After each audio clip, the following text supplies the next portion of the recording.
Salutations everybody, it is Matty here today and we are talking about Bethesda's best game in years. As someone who has covered Bethesda pretty closely over the last number of years, I feel like the last time they dropped a true banger was in 2017 with Prey. It's been since then that anything's really blown me away, but here today we are talking about Doom Eternal, which is one of not only my favorite games of the year, but one of the best first-person shooters I have ever played, and I'm here to describe to you why this game is such a masterpiece. I mean, upon opening up the main menu, I knew that this game was something special. Just listen to this title music.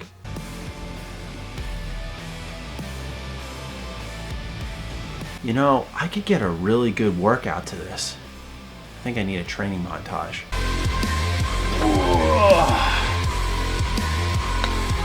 Oh. Chop shit. That was a good training session. Let's get into the story. So in Doom 2016, the story that time was a little more subtle. If you really wanted to dive in, you could, thanks to the game's extensive codex. But when it really came to that game, it was all about just shooting and killing demons. And it's not like Doom Eternal's not the same in that manner. It's just that the story is a lot more upfront. There's cutscenes this time around. It really dives into the past of the Doom guy as you're poised to take on the Hell Priest to end the demonic consumption of Earth. Throughout 13 missions that took me 16 hours, you're gonna learn a lot about this universe, and personally, I found myself wishing that I dove into that codex in 2016 a little bit more and paid more attention to that stuff, because the universe that it is building here is just incredible. Not only from a detail standpoint, but visually. The art design, the architecture, these are some of the most stunning vistas I've seen in a video game, period. Bar none. It is insane, the world that they have built here. It makes you want to buy in. And so for that,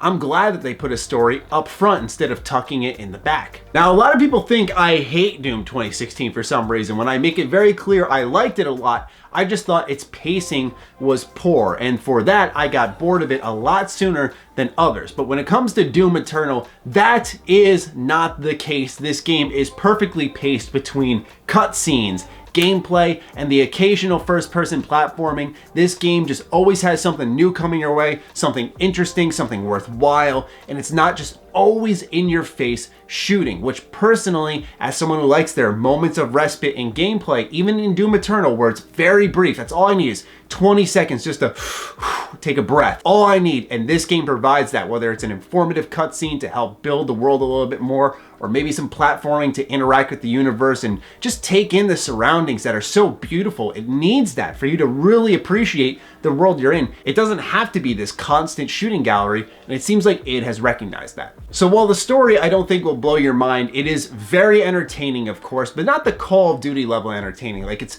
entertaining on this whole other level, from gameplay elements to set pieces to just general interest in what's being built here. It's overall very good, I'd say. But I think when it really boils down to it, it's good to have that nice story there, but Doom's all about that gameplay. How is the rip and tear in Doom Eternal? It's as beautiful as advertised.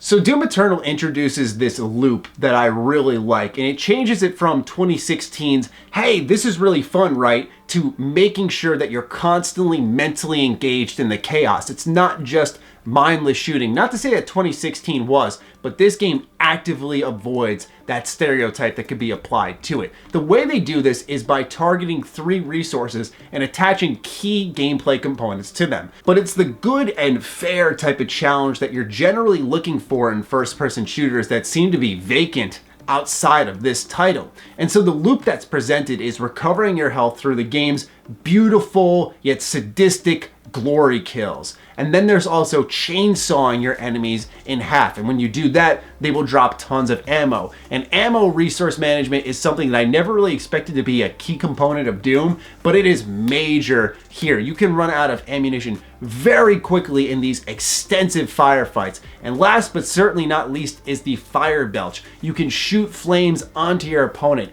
and you have a limited amount of time to blast them with everything you've got to drop all the armor, because essentially you're smelting the armor off their body and using it for yourself. So rotating between these three needs that are constantly having to be addressed, whether it is refilling your health, your armor, or your ammunition, keeps you engaged on one level. But then the mental focus goes to a whole new department when you look at the detail and combat design that's here. Doom Eternal presents a ton of enemy types at a very consistent pace. Each enemy is so well designed because it has their specific weak points. So there will be that arachno demon, the spider looking demon, and you'll have to target the laser tail on him to force that demon to come at you in close quarters combat. There are pinkies, which you can only take out from behind. There are caco demons, which float at you, but they're easy to take down if you shoot a grenade in your mouth. So there's this constant balance of strengths, weaknesses, having the right weapon out at the right time, where you're always rotating through your arsenal,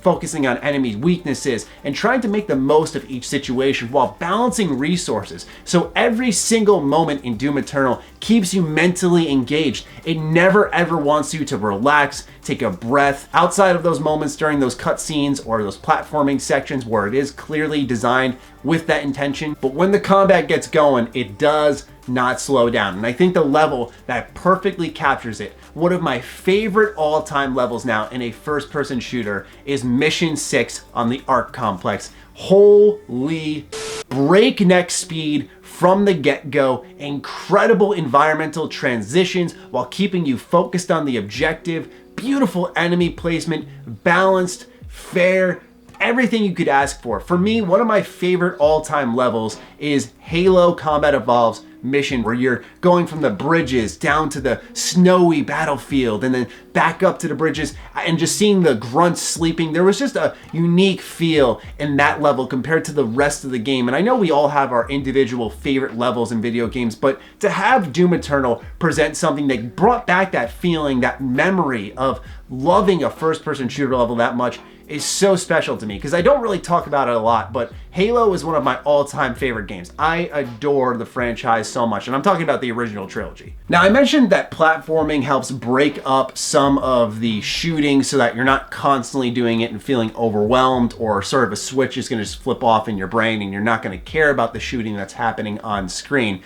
When it comes to the platforming, I feel that the critiques for this have been greatly exaggerated. Quite frankly, I thought that this was a good addition. I didn't have trouble with the underwater sections. I didn't have trouble getting to a specific area. It didn't feel like I was coming up short and I had to keep repeating certain platforming sections. And that's even when I was going for some secrets, some collectibles. Overall, it felt really good, better than it ever had to be. And I was thankful for that, because in Doom Eternal, you're never glued to the ground, which is something that completely is different from the predecessor and makes it into this true evolution both mentally and physically. You're going to be dashing, double jumping, and all of this is introduced within like the first hour, so it can get a little overwhelming. Now, speaking of overwhelming, Doom Eternal has a huge amount of upgrades and things to balance. This is really good, because another one of my complaints of 2016 was that it had a very lacking progression system. It was just shoot, rip, and tear, and I thought that was good for the Doom identity, but I thought there could have been more. I'm glad that they responded to that feedback, because at first I thought,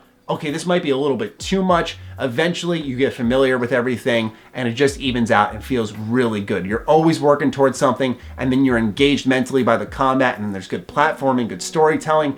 It's just all there, and it's really good. Now, there's a couple of other components to Doom that you can mess around with when you're done. First and foremost, there are cheat codes that you can tinker with. This does not alter progression, so you can still go back into levels, get some collectibles. You can't do the Slayer gates, which are the specific, almost dungeon rooms with really tough enemies that are extremely fast-paced and will challenge your skills. But still, I thought it was good that they encouraged the use of the cheat codes. They didn't disable achievements or trophies and the likes of that. I think that's also really good. There's also master levels, which remix campaign levels. So essentially you can go back to these levels and feel like it's a whole new experience. And I think that too is really good. Lastly is the battle mode. This is Doom Eternal's new multiplayer mode. And I gotta be honest, this is probably the part of the package I liked the least. I think that it was a unique idea because it felt like a true extension of the single player campaign where I was playing as the Doomslayer, taking on hordes of demons, and to know that some of those demons were controlled by other players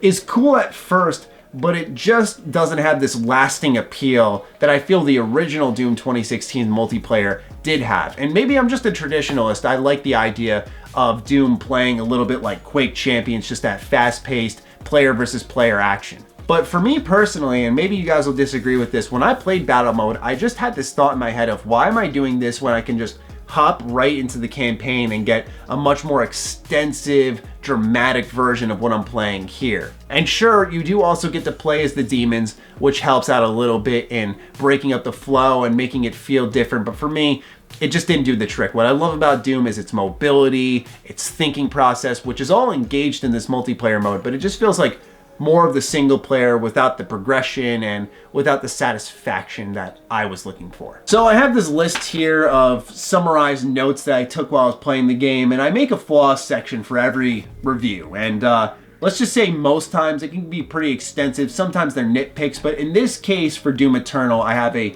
record low of 3. I have 3, and none of them are game breakers, but definitely worth talking about. Number 1, the game is challenging, so you're gonna be dying a decent amount. That's a good thing. But the bad thing is that sometimes the checkpoints are weird. So you'll start like 2 battles before where you originally were. And I thought that presented a problem where it could wear the player down if they are playing on a higher difficulty and really going at it. There can be a bit of fatigue built in there because the game is so intense. It demands so much focus. And to die during a very big battle section and then go back a couple of skirmishes before that at the beginning of a sequence can feel a little dated, if I'm honest. Number 2, Doom Eternal is at its best when it's letting you wreak havoc in these gigantic arenas, going through portals and just doing tons of crazy combos, switching weapons, and giving you real room to play with your arsenal while challenging you at the same time. And there are occasionally these arenas that get really narrow, really tight, and the AI is great in this game, but it's very aggressive, as it should be. And that combination of the environments with the aggressive AI sometimes doesn't work well together, especially when there are hazards below you, because you'll be looking up at an enemy and beneath you will be goo, which will keep you stuck on the ground, and then you have 3 other enemies coming at you, and eventually, just as a human, it becomes 6 different things you have to track at once, and it goes from a perfect chaos to just a storm, and it can feel really uncomfortable. So it emphasizes when they get the level design right, which 9 times out of 10 they do, but on that rare occurrence where they do not and it doesn't feel right and there isn't that flow, it is felt very strongly. Fortunately, it's incredibly rare, but it can frustrate the player, and you should know that. Lastly, and I wouldn't consider this a flaw, but it was a negative comment, so that's why I put it there.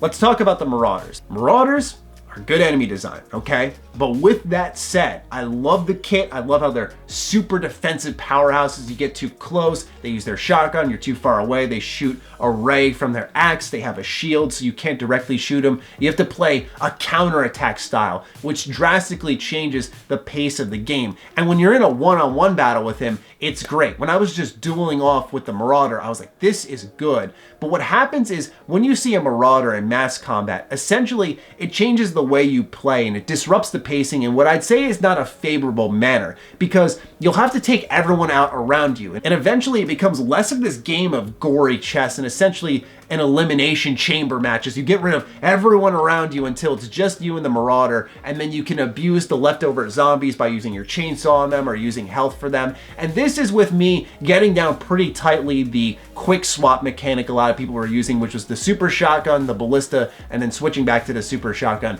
It feels good when you pull it off, but he still takes a lot to take down. And I think he just needs a little tweaking, whether it's a bigger window or how many of him spawn. It can be, like I said, a real big disruption on the pacing, and I think it hurts the game in that manner. He's a good enemy type. He really does deserve to be there. He's not bad for the game. It's just that he needs some tweaking. And so maybe id can figure something out with that. But overall, Anything negative I mentioned is not detrimental or impacting a score or my decision on whether or not you should buy this. It's just stuff that's worth mentioning for the player. So with that said, you guys can tell clearly I love Doom Eternal. I think the title already suggested that. So thank you for listening to me gush. If you couldn't tell based off this review, I'm saying go buy the game, man. Like, this game is legit.